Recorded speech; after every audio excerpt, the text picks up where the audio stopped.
This kid show. Scary. In fact, they're the opposite. They're usually. How do you lock in here?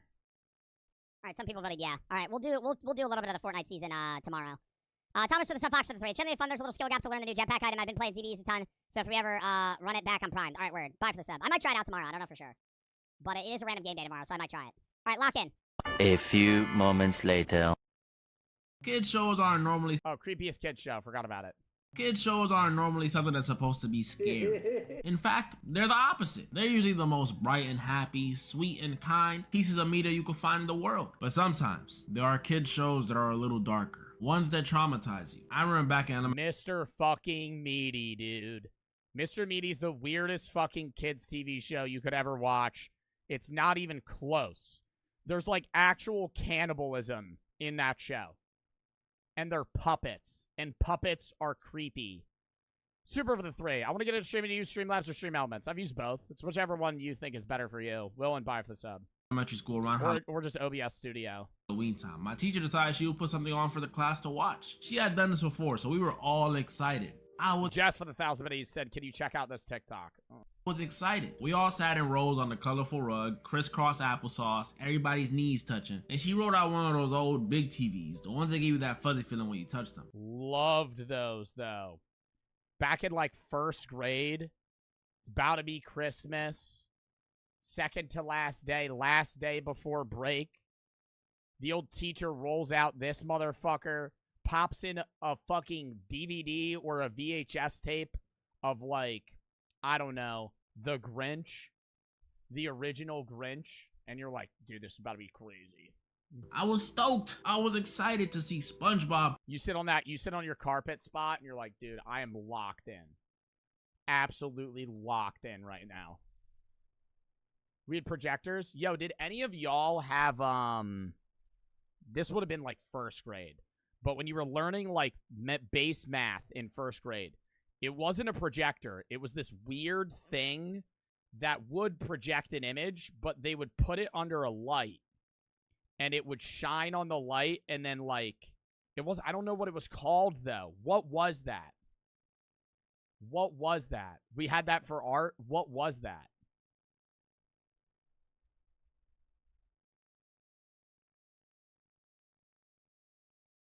What was that called? Promethean board? I don't think so. No, it was like a old yellow thing, and they would roll it out, and it would reflect. Reflector school math. What was the thing they used? It's an Elmo. It's called an Elmo.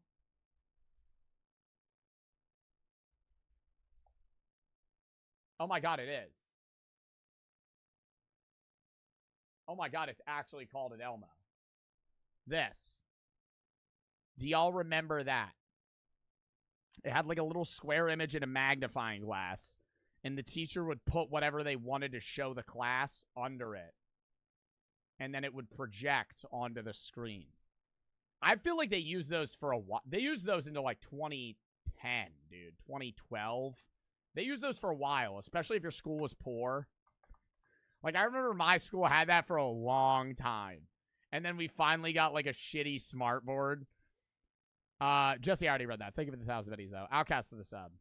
Or Shrek, or whatever it could be. But when she turned on the TV, it wasn't Shrek or SpongeBob. It was Goosebumps. Some of y'all may have forgotten or may just be too young. I used to read Goosebumps and get scared. I don't think I ever watched the Goosebumps movies. Or not movies, the show. But when I tell y'all this show used to give me nightmares, I mean nightmares. So today, ladies and gentlemen, I'll be facing my fears, and I'll be going over some of the episodes that were buried deep in my subconscious with y'all. And in the end, I'll go over the episode that scared me. Actually, I did watch this episode. I remember this episode with this doll. Easy for the 25. Thank you for the $25 dono down in the chat. I love all your VODs and streams. I watch many of them high, and they always make me laugh. Well, thank you for the fucking nice message. Thank you for the fucking 25. The most as a child. So strap in. Starting with the one known as the scariest to the general public. And this when we follow these two girls who stumble across this novelty shop in the middle of the night and straight off the jump, turn around and go home. Please. These two girls are Sabrina. PWR for the 3. I go to a Catholic school and the message was about TikTok and he was talking about you and Mr. Beast. I was laughing the whole time. This is the mass streamed. It's at 30 minutes.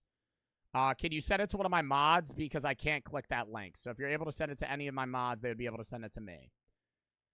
AKA the main character. Your pastor was talking about me and Mr. Beast at mass.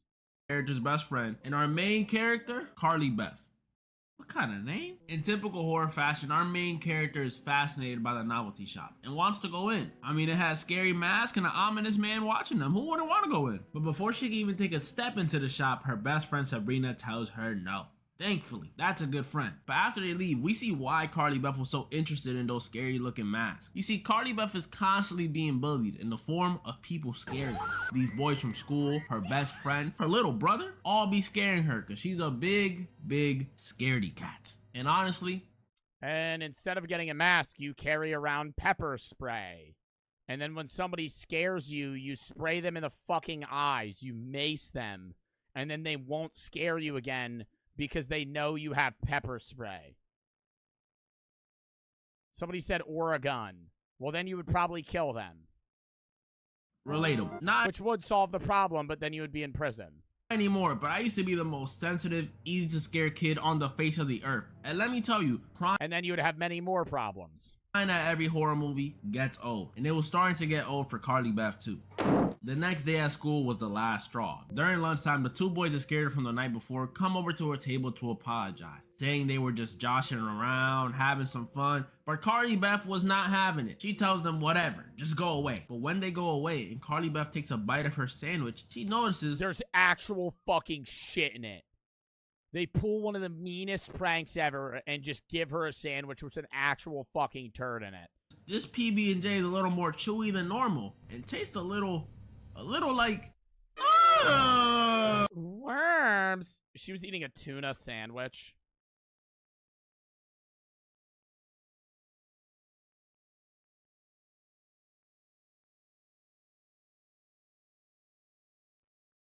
That's already, bro, the worm ain't really making it that much worse. Tuna sandwich, the worm's just kind of adding to that, you know? It's not really changing much. They put a... Dominator said our VIP's allowed to send links. I mean, if it's the link that guy sent, yeah, but otherwise, no. Yo, Joe, you're such a W streamer. Watch all your VODs here. The first content creator I spent money on, so honored. Love. Thank you for the fucking 3. Keen. 5 worm in her Penny. sandwich. Man, that's not even a prank. That gotta be some form of attempted murder. Because what the actual... This was the last straw for Carly Beth. She had been humiliated. Her self-esteem was destroyed. She was so mad. Yo, that motherfucker laughing way too damn much. Her self-esteem... Yo, he's banging the table. Yo, he literally cackling and knee slapping right now. She been into a worm, bro. This ain't a comedy special. It ain't that funny. Her self-esteem was destroyed. She was so mad. And pointing at her. Yo, that would actually annoy the fuck out of me.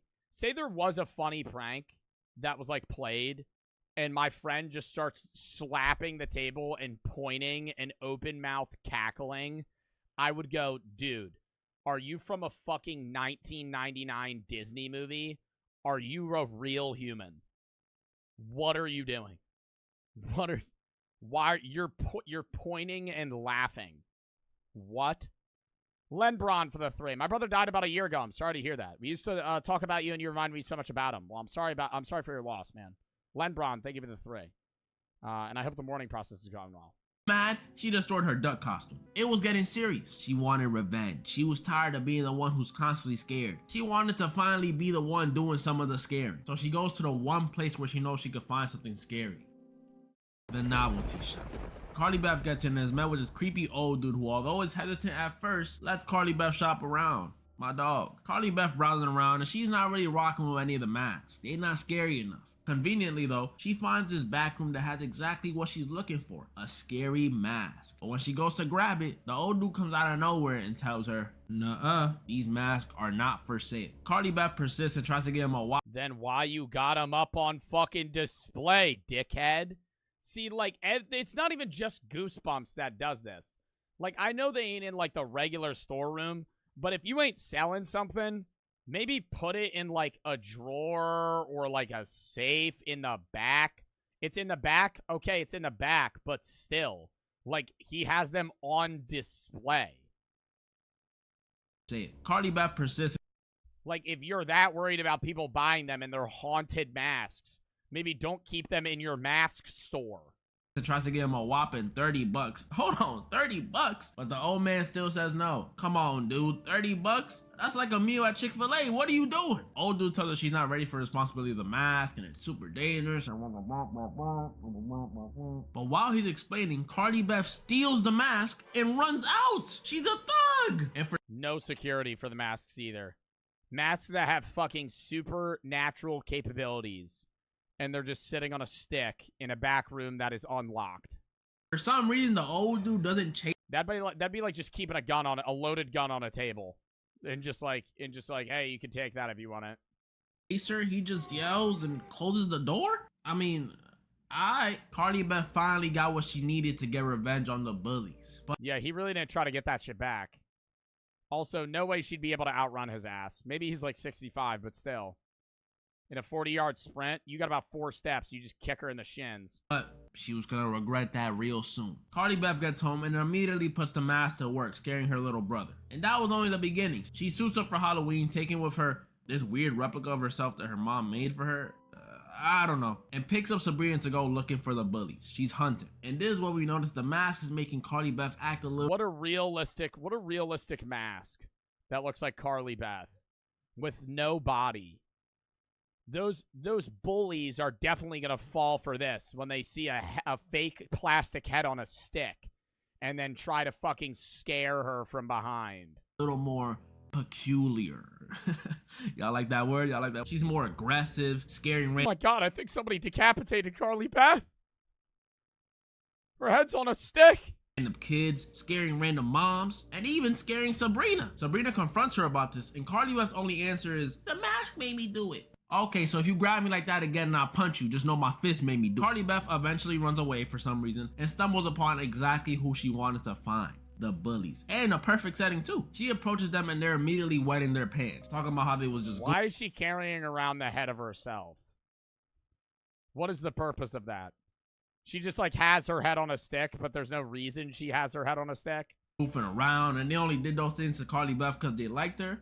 Oh, how could we all be so stupid? The old worm. Oh, it's supposed to be decapitated. I'm in the sandwich movie.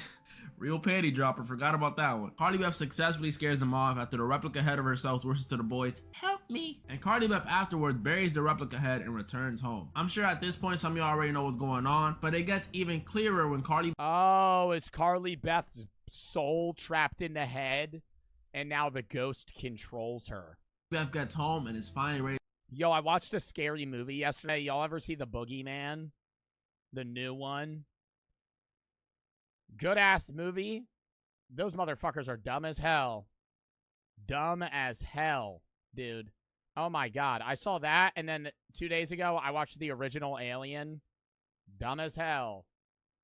Dumb as hell. You're telling me you got Alien running at you, and no one tries to, like, burn it or just open an air duct and put on a spacesuit. Like, what are we doing here, dude? Ready to take off the mask, but when she tries to, it hurts. She can't seem to take it off for some reason, so she asks Sabrina to help her. When Sabrina goes to check, she sees there's no line between the mask and Cardi Beth's skin. She even runs to the bathroom and sees the eyes in the mirror aren't her eyes anymore. Yes, ladies and gentlemen, she has become one with the mask. This was insanely scary as a kid. Getting stuck as your Halloween mask? Heck nah. It's bad enough that it's this mask, cause let's be real, if you were stuck looking like that, you are not... Just cut it off. Again. Dumb ass motherfuckers in every horror genre ever. Dude. Seriously. Like, I'm watching Boogeyman last night. If you don't know Boogeyman, it's basically like a monster that hides in the dark / closets, and it only can kill you in the dark. But it, like, haunts people that have, like, fear and trauma and are, like, weak, right? Like, that's, like, the whole point of the monster. And the kid in the movie... Hold up. The kid in the movie, annoying as fuck. I gotta pull up a photo. Boogeyman movie 2018. Bro, is it? Yeah, this kid, annoying as shit. Like, low poly fellow, who gives a shit? She carries around this dumbass light ball all the time, right? And the house is always dark. The house is never lit, right? They're in a home in a modern society, right? The older sister has an iPhone, right? So we're not in the fucking 1800s. Oh, it's her skin now? Okay, whatever. Anyways, I'm ranting about this movie, so I don't give a shit about that. And basically the boogeyman's trying to kill her, and it's like this fucking 8-foot monster that's really creepy. I'll fucking show you a photo.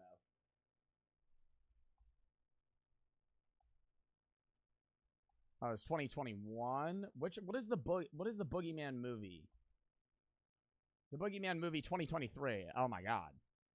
I didn't know it was that new. The monster's like really gross and kind of looks like it smells like rotting bodies. That's the monster.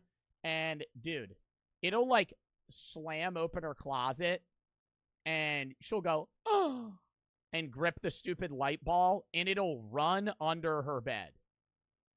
It'll run under her bed. And you know what she does? She leans under the bed and lets go of the light and rolls it, and is in quite possibly the most vulnerable spot she could ever be in, where she's just staring under the bed, and then it jumps out at her. It doesn't kill her there. Another time, she's getting her tooth. This girl's already telling her older sister, who's like about to graduate high school and also like getting bullied and shit. Their mom died in a car crash. Whatever. Anyways. The younger sister's like, "Hey, I saw this really creepy thing." And the older sister goes, "Okay, I'll help you get rid of your tooth." So they tie her tooth to a fucking string and tie the other string to a door. And the sister, say this is the doorknob. The sister's standing like this. And she goes, "Okay, on 3, I'm going to close it." And she goes, 1, and the door with the might of Zeus by itself just slams shut. No one touches it. The door slams shut, and the girl's tooth gets ripped out. And this bitch, who's probably 17, 18, perfectly capable of recognizing, you know, whether or not there's a monster in the building, goes, "Oh, that was weird." And then that's it. They don't look into it. They don't do anything. The younger girl goes, "I thought you were going to count to 3. Bitch, you were staring at the door just like she was. Nobody's going to talk about how the door just shut on its own. Nobody's going to talk about that." And then this bitch, oh my god. I can't take these movies, dude. I don't even remember her fucking name. Dumbest motherfucker in the whole movie right here. Right here. Ding, ding, ding. Idiot. She sees this ghost. She sees the boogeyman 9 fucking times. 9 fucking times. Barely escapes with her life every time. Tells no one. Tells no one. And until the 6th or 7th time, she tells the younger sister that she's a liar. So she's like putting down her like 6-year-old sister, saying, "No, you're just seeing things. You're just emotionally traumatized right now." When she also saw the monster. And they take her to therapy. I gotta show you the scene. If I'm able to show you the scene.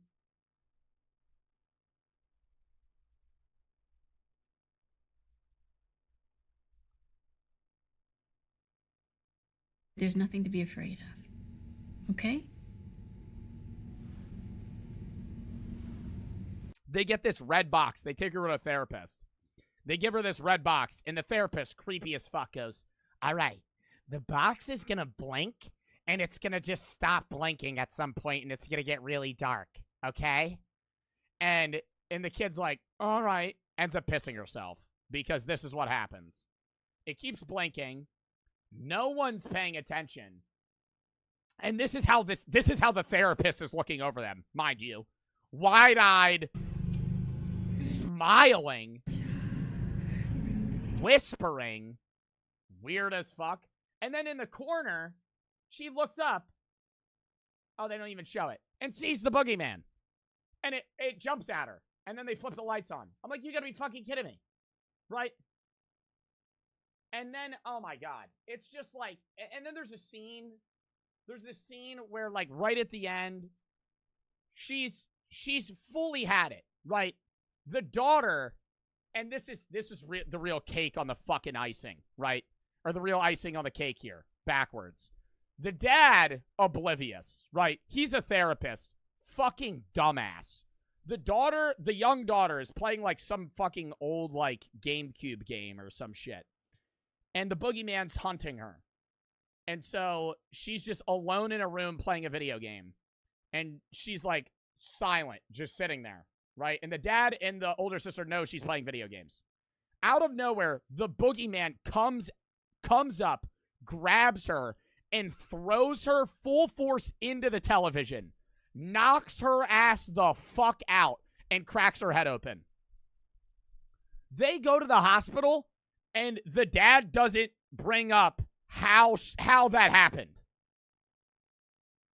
So is the dad just thinking that his 6-year-old daughter just full sprint and then fucking pancake jumped into the fucking flat screen TV going 15 miles an hour from a fucking 6-foot gap?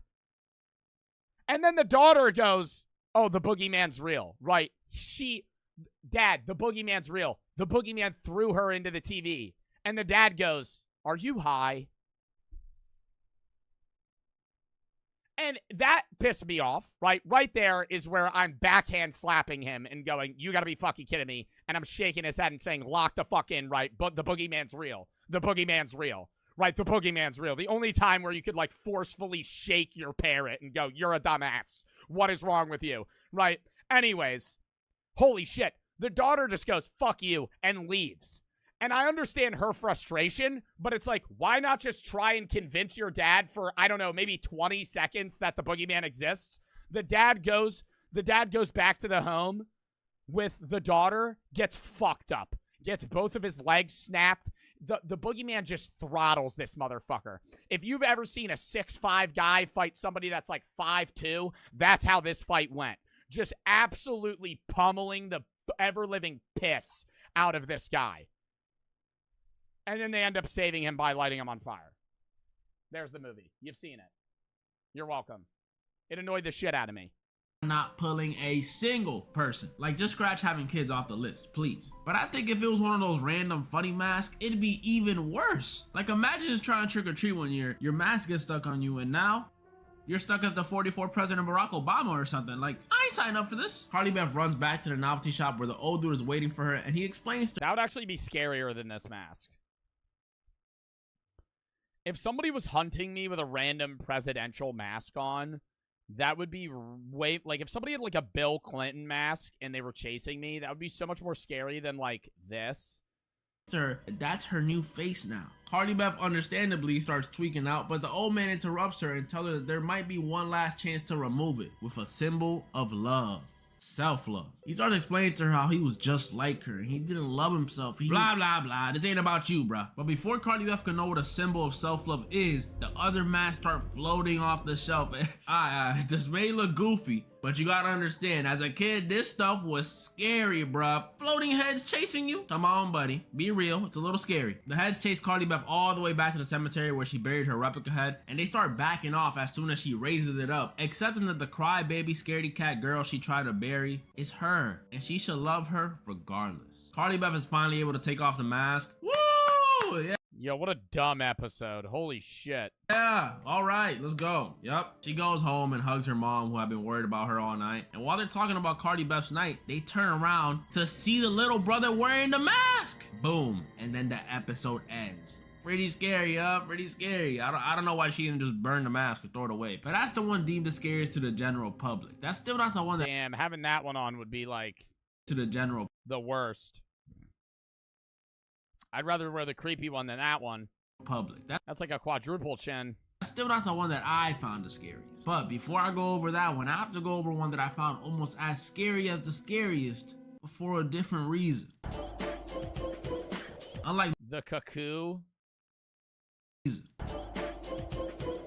Unlike most Goosebumps episodes, this one doesn't have a Oh, cuckoo clock. possessed mask or a werewolf or anything like that. So you're probably wondering what makes it so scary. In this one we follow a boy named Michael whose life might be worse than Cardi Beth's. Like Cardi Beth, he's constantly being bullied, but instead of it being some boys or his best friend or his little brother, it's his little sister. Sorry. And obviously, since she's the sweet, innocent little sister, she could mess with him and never get in trouble. Michael was sick of it. He wanted some payback. So the day his dad came home with one of those old big clocks and told his sister not to touch it, he saw an opportunity. He gets up in the middle of the night and makes his way He just fucking hits that shit with a sledgehammer. towards the clock. And when he gets there, instead of doing, you know, some actual noticeable damage, he just slightly turns the head of the bird that comes out the clock, which is, yeah, that'll show him. But when Michael wakes up the next day, His head is facing the other direction. things are different, very different. It's his birthday. Mind no, you, it's not. his birthday had already passed. Like, it was a few days ago. So you know what that means. 2 B-days. Hey! Michael had gone back in time. And this is what I meant when I said this episode was scary for a different reason. Because every time Michael wakes up, he gets younger and younger. Going from a tween to a kid to a baby. That's scary. And it's not like when he turns into a baby, he's back to having baby thoughts. No, he's just Michael with the mobility of a baby. I would hate that. Even at my lowest of lows in life, I never, ever wanted to revert back to being a baby. I got too much left in the tank to stop. And it wouldn't have just stopped at being stuck as a baby. Next day, he would have been back in the womb. The day after that, back in the sack. And eventually, ceasing to exist, which is essentially death. Sort of. Luckily for Michael though, he realized the way to prevent himself from getting any younger was to turn back the bird's head that he messed up earlier, effectively saving himself That was it. He just had to turn the fucking bird's head. from having to go back in the sack and essentially death. Sort of. But like I said, although this episode is scary, it's still not the one I found the scariest when I was little. This title belongs to no other than The Night of the Living Dummy. In this one we follow a girl named Amy. Well, dummies in general are always scary. Like, that alone looks fucking creepy as shit. Or, like, any dolls. Like, y'all ever used to sleep at your grandparents' house in, like, that one guest bedroom that had a bunch of creepy fucking old dolls from, like, your parents? Like, a Raggedy Ann from, like, 1975. And it's just sitting there just, like,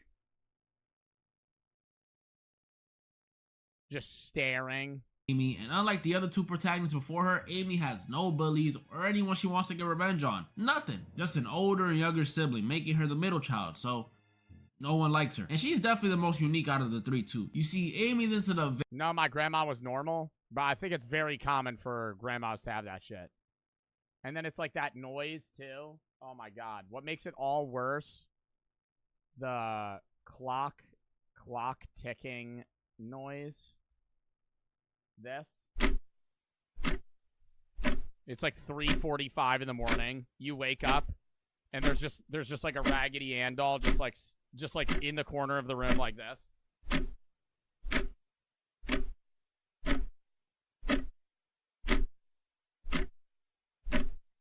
And you swear to God you just saw it move. Like it just went like that. Like you're looking at it and you're like dead silent. And it goes like this.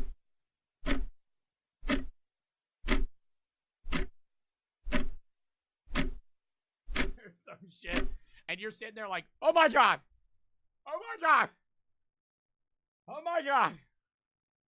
You're just tripping yourself out.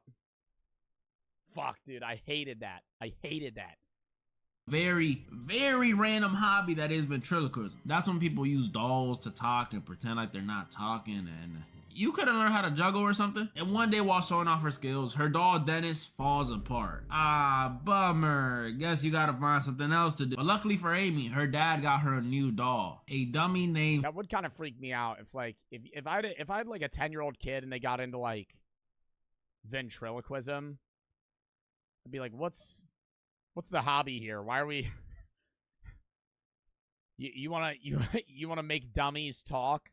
Slappy. Unlike Dennis, Slappy is no regular doll. You see, after Amy perfectly reads some Latin text that comes with Slappy, it turns out he's alive. And this stupid, ugly doll is the sole reason I couldn't watch this episode as a kid. For some backstory, I was already scared of dolls as a kid because of Chucky. So when I saw another evil looking doll that likes to crack jokes and he's ginger, it brought back trauma. I'm not gonna sit here and act like Slappy was doing the same things Chucky was doing. He wasn't murking people or anything. But he was doing something that as a kid could be perceived worse than death. I feel like Slappy looks scarier than Chucky.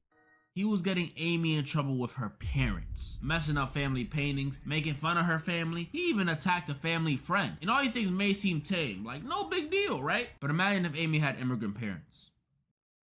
Yeah. After Slappy doing all these things and then trying to murk Amy's dad with a guitar, my fault, Slappy. I didn't know you had it in you. Amy decides to finally get rid of Slappy by throwing him down a drain. And he does this funny scream when it happens. Hey, kid,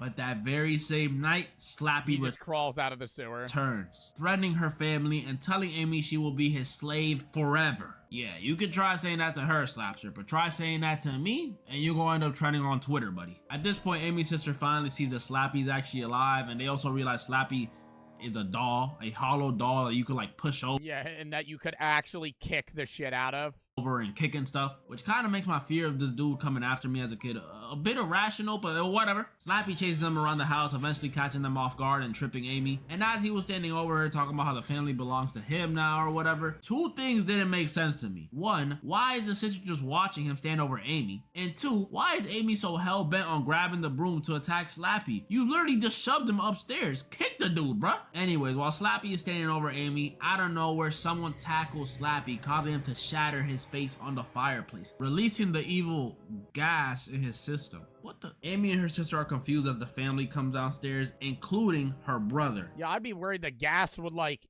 infect me. Wait a minute. If the brother wasn't the one who tackled Slappy, then who did?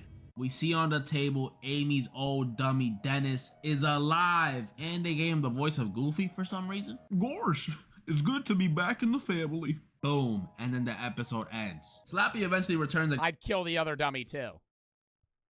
If any doll came to life, I'm killing it. I would just be like, I might interview it and then just immediately go, this can't be happening. Again in Night of the Living Dummy 3 with frickin' Anakin Skywalker. Then he returns again in Bride of the Living Dummy where Slappy gets a shorty. And eventually returns a third time in the movies, but yeah, he doesn't look as scary in that one. That Slappy sucks. Sorry, not sorry. Hopefully you guys can see why I found this show so creepy as a kid. And if you don't, I don't blame you. There's a lot of goofy though. And moral of the story? Hey kid,